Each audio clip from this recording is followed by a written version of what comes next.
Happy New Year! We are back at it again. For those of you following along with our market updates last year, we are changing it up a bit. During 2021 and the first part of 2022, the market accelerated so quickly that a monthly update was necessary. But that all changed when the Fed raised interest rates in June 2022, which pushed many buyers out of the market, putting the brakes on that craziness and slowing it down to a reasonable speed. Monthly updates were no longer necessary. So we reevaluated, pivoted, and now we will be bringing you quarterly updates analyzing each suburb, how it fits into the bigger Atlanta market, and how it compares to the national market. This way you will know whether what you read in the Wall Street Journal has any bearing on our local market.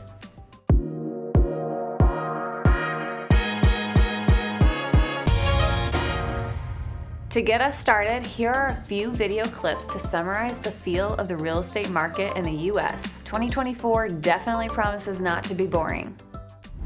But what Powell has said, with the war, with uncertainty, with a lot of things on there, I'm going to have a rate increase pause. We printed what percent of the total money we had ever printed in 6 months? Do you remember what the number was? 40%. 40% of the total money ever printed in these United States. There is no financial analyst that knows the right investments to make today to weather whatever is possible, capable of happening in the next 3, 6, 12 months. It's hard to disagree with Patrick Bet-David. So many unprecedented global events have changed the investment landscape that it is difficult to predict the future.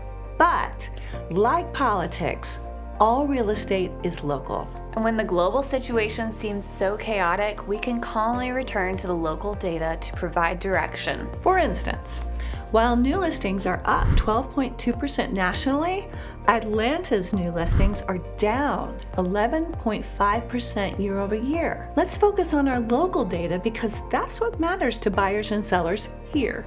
Our purpose is to speak to local buyers and sellers in Atlanta, as well as out-of-state buyers moving into the area, as we can be your eyes and ears on the ground. We will also be referring to 2 articles from the Atlanta Business Chronicle, which are linked in the description below. Another resource for those of you who really like to dig into statistics is the Q4 Ansley report. That report thoroughly handles all Atlanta suburbs and breaks down the numbers by attached and detached homes and homes over and under $1 million. Find them in the link below. By the way, I'm Claire McCown. And I'm Gail McCown. We are your favorite mother-daughter real estate team working in the North Atlanta suburbs. If you are thinking of moving to or out of Atlanta in the near future, we would love to be your real estate agents of choice. Earlier, we mentioned using local data to know whether what we read in the Wall Street Journal applies to the Atlanta market. However, even in Atlanta, you can find contradictory information. Did you see this story in the December 29th Atlanta Business Chronicle entitled, "Higher Mortgage Rates Continue Slowing Atlanta's Housing Market"? While it is a true headline, the conclusion may not be what you expect. The author concludes, declining listings have several impacts. With fewer available homes on the market, increased competition among buyers can drive up sales prices. The truth is that higher mortgage rates have forced some buyers out of the market and made many sellers reticent to give up their 2 to 3% interest rates. But the consequence has been increasing prices. While many areas in the country have experienced falling values, Atlanta's home values have continued their upward trend. Competition among buyers for grade A retail level homes remains stiff. There was another article on January 11th in the Atlanta Business Chronicle entitled, "Atlanta Home Prices at Very High Risk of Decline," says CoreLogic. Really? How can that be? What happened between December 29th and January 11th? The concluding statement of this ominous article contradicts the title. It states, Zillow Group Inc. projects Metro Atlanta to be the 6th most competitive housing market in the U.S. in 2024. How can that quote be in an article with a title emphasizing prices at very high risk of decline? If you are a buyer or a seller gleaning your real estate information from headlines, it could be a problem. Sellers might conclude they missed their chance to cash in and maximize their home equity. Buyers might conclude that they can expect lower home prices in 2024. Both will be disappointed. The guts of both articles describe a strong market in Atlanta where values will continue to rise. And barring a black swan event, Atlanta is poised to be a strong, appreciating market for the foreseeable future. Affordability is a problem and it's real, but for those who can afford to buy as opposed to paying someone else's mortgage, renting, the rule is to buy sooner rather than later. Look at this chart showing the ever-increasing value of homes in Atlanta. Look how steady and dependable the pattern is. The red dots indicate January of each year. The green dots show the high point of the market during the summer, followed by a decline toward the following January. It's very predictable. Only during the pandemic years did it vary a bit, and even then it followed the same general pattern. The pandemic was a black swan event and values still increased. As we saw in the clips of Patrick Bet-David, we live in a dramatic world where exciting and scary things happen every day and we see them right on our phones and computers. But real estate is somewhat boring and predictable. Building generational wealth is boring.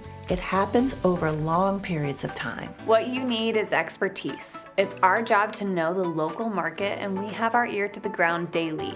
We talk to other agents to compare notes, which gives us the ability to have our fingers on the pulse of the market constantly. And right now, that pulse is running faster than normal. The market usually heats up the second or third week of January. This year, it started January 3rd. A colleague of ours showed a house last weekend in one of the North Atlanta suburbs around the mid-500s. It had 30 showings scheduled for that day and ended with multiple offers. I must assume the final price will be well above list. This is just one anecdote, but it resonates with the supply-demand data. Before we dive into the numbers, there is one more change we are making to our market update. In addition to changing from a monthly to a quarterly update, by popular demand, we are adding 3 suburbs to our top 7 list. The original top 7 are Milton, Lake Lanier, Roswell, Suwanee, Johns Creek, Alpharetta, and Cumming. The 3 additions are Sandy Springs, Dunwoody, and Marietta. While Atlanta as a whole is 11.5% down in new listings, there are some micro markets within the North Atlanta suburbs where inventory has increased. The 2 micro markets with increased inventory are Milton and Lake Lanier. As you might expect, those 2 areas also have significant increases in days on market. Still, Milton has been able to maintain an average 97% list price to sold price ratio despite the increase in supply. Lake Lanier, however, is a market characterized by second homes, so its ratio has fallen from 99% to 93%. Keep in mind the following statistics only cover single-family homes. For townhomes and condos, check out the Q4 Ansley report linked below. Okay, now let's dive into Milton. All right. The average sales price in Milton, Georgia in Q4 was $1.5 million, up 15% over 2022's $1.3 million. There were 21 fewer homes sold for a total of 44, which sold for an average of 97% of list price, exactly the same as 2022. Days on market increased from 45 to 61. January began with 14 more active listings for a total of 70. If there are 70 active listings and 44 homes were sold in the last 3 months, this means that about 14.5 homes sell each month, which gives us about 4.8 months of inventory in Milton. This is getting closer to a balanced market, usually considered 6 months, where buyer and seller have equal negotiating power. The average price at Lake Lanier went up 14% to $1 million for the 65 homes that were sold and 68 average days on market, compared with 48 in 2022. Always keep in mind that these stats only cover lake homes with docks. January began with 104 active listings, 51% more than 2022, and buyers paid 93% of list price as opposed to 99% year over year. Just like Milton, Lake Lanier also has a 4.8-month supply of inventory, which is likely to pull prices down or at the very least slow appreciation. So far, sellers are slow to pick up on this trend reversal and are overpricing the market by an average of 6%. The average price of $785,000 in Roswell was up by 16% year over year for the 186 homes, which sold for 98% of list price, compared with 96% in 2022. Days on market were down by 4 to 28, and active listings at the beginning of January were down 33% to 70. Roswell currently has a 1-month supply of inventory. Great news for sellers. Not so great for buyers. In Suwanee, 168 houses sold in Q4, and the year-over-year average price increased 19% to $722,000. Average days on market went from 35 to 30. Houses sold for an average of 99% of list price compared to 95% in 2022. January began with 42 fewer listings for a total of 68. While Suwanee home values hit historic records year-over-year, 2023's slow market still catapulted values another 19%. With inventory down by 38%, the equivalent of a 1-month supply of inventory, we expect to see prices continue their upward trend in Suwanee. And if interest rates drop, fasten your seatbelts.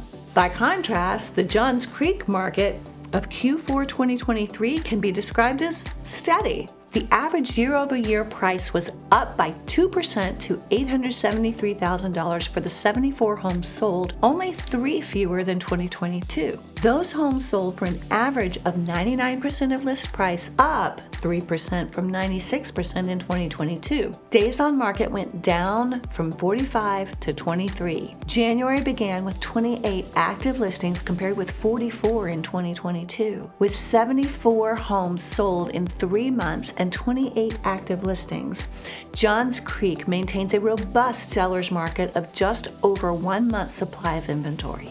Alpharetta's average price was up by 16% to $890,000 for Q4 2023 for the 226 homes that were sold. Average days on market were slightly down by 4 to 31, and buyers paid 97% of list price compared to 96% in 2022. Supply, that is active listings, decreased from 152 to 125, rendering a 1.7-month supply of inventory.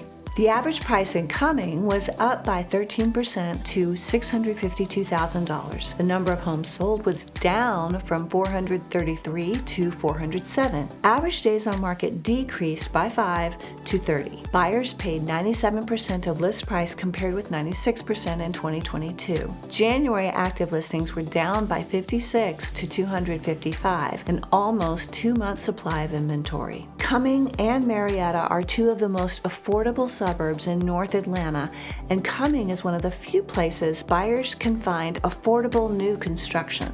Now we come to the first of our 3 suburbs we are adding for 2024, Sandy Springs. The average sales price in Sandy Springs in Q4 was $1.2 million, exactly the same as 2022. There were 16 fewer homes sold for a total of 98, which sold for an average of 95% of list price, exactly the same as 2022. Days on market decreased by 7 to 40. January began with 72 active listings for a 2.2-month supply of inventory. The average price in Dunwoody was up by 17% to $727,000. The number of homes sold was down by 22 to 42. Average days on market were about the same at 27. Buyers paid 97% of list price compared with 96% in 2022. January active listings started at a paltry 11, less than a 1-month supply of inventory. Marietta is the only North Atlanta suburb where values dropped in Q4 2023. How much, you ask? By 14%.